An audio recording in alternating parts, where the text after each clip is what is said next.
Middle class family जो है वो सोसाइटी से खत्म होने वाली है, वो मिट जाएगी। वो जो एक लकीर हम पेंसिल से बचपन में एक लाइन बना लेते थे ना और उसको फिर मिटा देते थे तो वो पेज ऐसा हो जाता था कि जैसे वो लकीर वो लाइन इस पेज पर कभी थी ही नहीं। वैसे ही सोसाइटी में middle class families middle class लोगों का हाल होने वाला है। यहाँ पर सिर्फ दो ही क्लासेस एग्जिस्ट करेंगी, एक बिल्कुल गरीब पसमानदा दबे हुए लोग जिनको मारा जाएगा, उनके हुकूक दबाए जाएंगे जैसा कि हमेशा से होता था, और दूसरी तरफ वो अमीर वो लाले लोग जो अपर क्लास आप जिसको कह लो। जो मिडिल क्लास का एक ट्रैप था ना, इसमें आम इंसान जिंदगी नॉर्मल से जिंदगी गुजार लेता था, वो अब खत्म होने वाला है। वो क्यों, वो मैं अब बताता हूँ। यहाँ पर सैचुरेशन बढ़ रही है, जो सरकारी जॉब्स हैं उनकी जो टाइम लिमिट है वो 60 साल से 55 हो रही है, कम हो रही है। जो आपकी पेंशन थी आहिस्ता आहिस्ता वो बंद हो रही है क्योंकि सैचुरेशन इतनी ज्यादा है, लोग इतने ज्यादा हैं, और उसके बाद कंपटीशन इतना ज्यादा है, उसके बाद करप्शन है, कैटेगरीज हैं, 100 चीजें हैं। तो आहिस्ता आहिस्ता करते करते देखिए, पहली बात, हम सबको एक ट्रैप में घुसाया गया बचपन से लेकर आज तक, जिससे हम बाहर नहीं हो पाए अभी तक।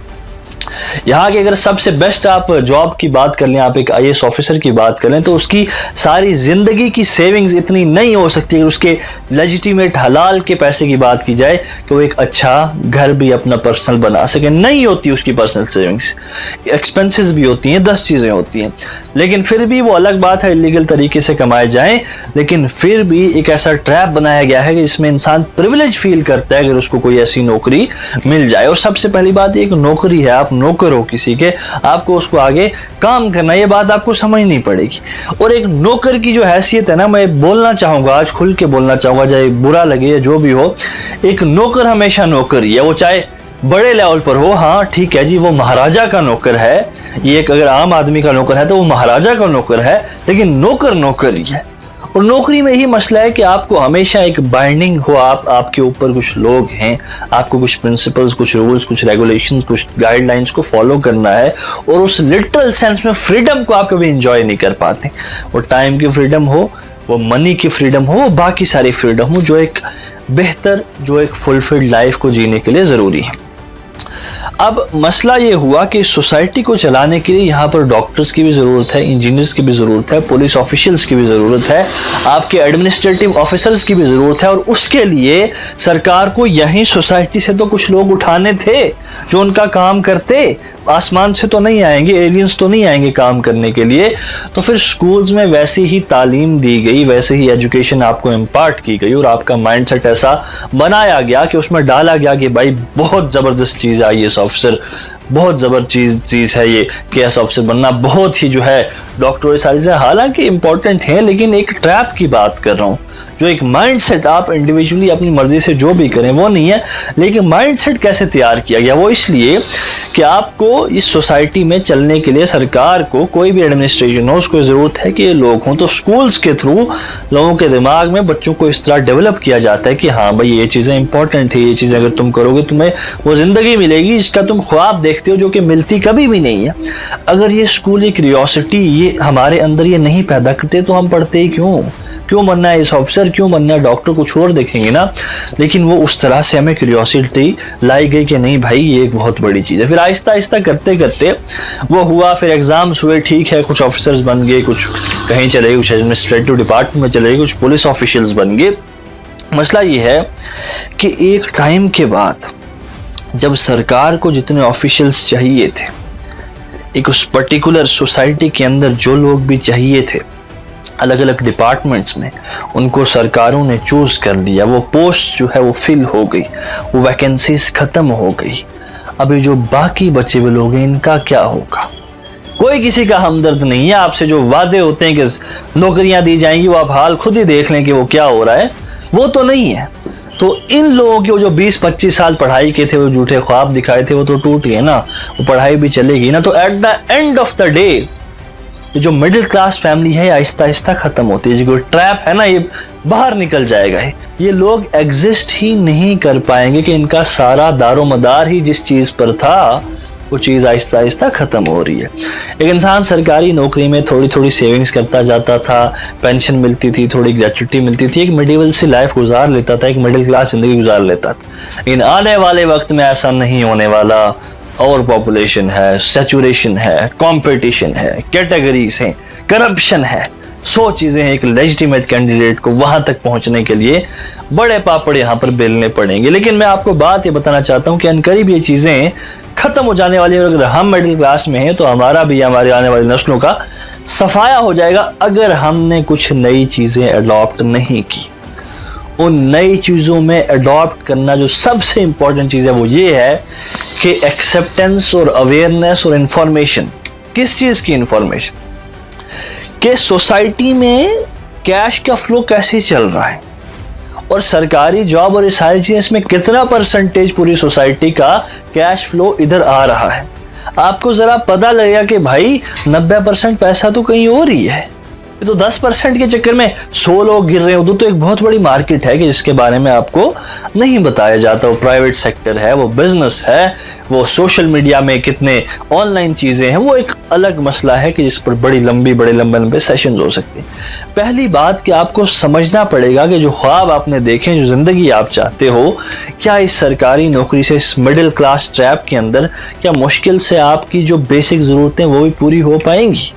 लेकिन आप इन सब चीजों के बारे में नहीं सोचते। वो जो एक ख्वाब दिखाया गया था आपको झूठा, आप वही करते। तो सबसे पहली चीज है कि इंसान को समझना है भाई, यहाँ पर खासकर नौजवान आदमियों के जमाना बदल रहा है। पहले अगर एक बकरी की इतनी ज्यादा कीमत होती थी ना, आप यहाँ से 100 साल पहले चले जाएं कि लोग 10-10 कनाल जमीन देते थे कि मुझे एक बकरी दे दे, तब उन बकरियों की, उस कैटल की एक बहुत बड़ी वैल्यू होती थी। आज जमीन है वहां पर, आज रियल एस्टेट के मसले हैं। आज 10 बकरियां मैं आपको दे दूं तो आप मुझे जमीन का एक टुकड़ा नहीं दोगे। वो एक इंपॉर्टेंट चीज है जो आपको। तो अब जमाने के साथ साथ इस वक्त सोसाइटी में कैश फ्लो कहां पर जा रहा है, आपको समझना पड़ेगा इसको। आपको ये सारी चीजें एक्सप्लोर करनी पड़ेंगी। आपको उस पुराने वो जो मीन्स ऑफ कम्युनिकेशन था, आप वो तो नहीं यूज करते। फोन आ गया, आपने फोन यूज किया। जो पुराना मोड ऑफ ट्रांसपोर्ट था, आप घोड़े तो नहीं चलाते अभी, आप तो गाड़ियों में सफर करते हो, लेकिन आपका अर्न करने का जो मोड था वो अभी भी वही पुराना है, वो नहीं बदला अभी। तो सोचो ना, कहां से वो सारी चीजें होनी थी जो आप चाहते हो। मैं अपनी बात को ज्यादा लंबा नहीं करूंगा, बस एक ये बात कहना चाहूंगा, एक स्लेवरी माइंडसेट से इस वक्त हमारे नौजवानों को बाहर आने की बड़ी जरूरत है। क्योंकि मैंने देखा है कि इनको डिप्रेशन में बिलखते हुए, तड़पते हुए, अपने घरों पर बोझ बनते हुए आज घरों से बाहर निकल के इस दुनिया को देखने का वक्त है मेरे नौजवान की। जो अल्लामा इकबाल साहब कहते हैं कि जब खुद ही बेदार होती है नौजवानों में, नजर आती है उन्हें अपनी मंजिल आसमानों में। सबसे पहली बात, वो जो एक स्लेवरी माइंडसेट हमारे अंदर डेवलप किया गया था बचपन से लेकर आज तक, 20-25 साल की जो मेहनत हम पर हुई थी हमें गुलाम बनाने के लिए, उन जंजीरों को तोड़ के बाहर निकलने की शदीद जरूरत है। और इस आसमान को देखने की जरूरत है, इन फिजाओं को देखने की जरूरत है कि मुझे कोई नौकरी देगा, मैं वो इंसान जो नौकरियां जनरेट करूंगा, मैं वो इंसान के मैं किसी पर डिपेंडेंट रहूंगा, मैं एक इंसान बनूंगा जो हजारों लोगों के घर को चलाएगा। तो जो दिमाग हमारा खराब किया गया, सबसे पहली बात उसको ठीक करने की जरूरत है। वरना वो कौन सा जहां है कि जिसको इंसान नहीं फतह कर सकता, वो कौन सा सितारा है कि जिस पर इंसान नहीं पहुंचा, वो कौन सा चांद है कि जिस पर इंसान का पाँव ना पड़ा हो। लेकिन वो मेंटल हमारी जो सिस्टमैटिक एक अप्रोच थी, उसको डिप्लीट कर दिया गया, उसको तबाह कर दिया गया।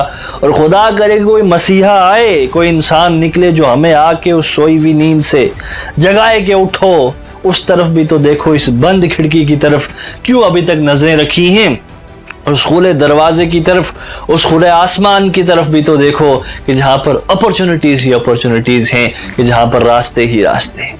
मैं आज यहाँ पर अपने उन नौजवान लोगों को जो कहीं नौकरी की तलाश में आज भी घर बैठे हैं और डर डर के अपने कमरे से बाहर नहीं निकलते कि इस बार भी वैकेंसीज आएंगी नहीं आएंगी, पोस्ट आएंगी नहीं आएंगी, मेरी सिलेक्शन होगी नहीं होगी, कट ऑफ कितना जाएगा, मैं उसमें आ पाऊंगा या नहीं हो पाऊंगा, कि बाहर देख, ज़माना तेरा इंतजार कर रहा है, तेरे अपने अंदर देख, तेरे अंदर हजारों क्वालिटीज हैं जिनको एक्सप्लोर करने की तुझे जरूरत है। इस दुनिया को देख के कितने ऐसे गुंबद हैं, कितने ऐसे सितारे हैं कि जिनको तू फतह कर सकता है। कि बड़ा ख्वाब देख, ये क्या छोटी सी नौकरी, तो वो एक बेहतर चीज के लिए बना है, तो उसको फतह कर सकता है, तो उस मुकाम पर पहुंच सकता है कि जो तूने खुद भी तसव्वुर नहीं किया। लेकिन कम से कम इस दिमाग के इस दुश्मन से तो बाहर निकल, इस दिमाग की जंजीरों को तो तोड़। उस हाथी को बचपन में एक हाथी के बच्चे को बांध दिया था पेड़ के साथ, वो बड़ा बना, एक बहुत ही ताकतवर जानवर बना, लेकिन कभी भी उस जंजीर को तोड़ ना सका। वो इसलिए कि बचपन में एक माइंडसेट बन गया था कि रस्सी बहुत मजबूत है और मैं इसको तोड़ नहीं पाऊंगा। तो हमें ये बता दिया गया था कि सोसाइटी में जीना और पैसा कमाना और फाइनेंशियल इंडिपेंडेंस और यहाँ पर अपने आप को इस्टेब्लिश करना बहुत मुश्किल है। वो जंजीर आज तक नहीं टूटी, ना किसी ने काम किया, ना किसी ने बोला। और क्यों कोई बोलता तुझसे और मुझसे, किसी को क्या मतलब है कि मुझे आके बोलता कि नहीं, हमसे किसी को कोई हमदर्दी नहीं है। मैं क्यों आज यहाँ पर आके इस माइक लेके यहाँ पर आज बातें कर रहा हूँ? वो इसलिए कि मैं इस दर्द से गुजरा हूँ। मैंने अपने लोगों को बिलखते हुए और तड़पते हुए देखा, ग्राउंड रियलिटी से होके यहाँ तक पहुंचा हूँ। और खुदा करे कि इस दर्द को रोज देखता हूँ, इन चैबरों में, इन कोर्टों में, इन गलियों कूचों में।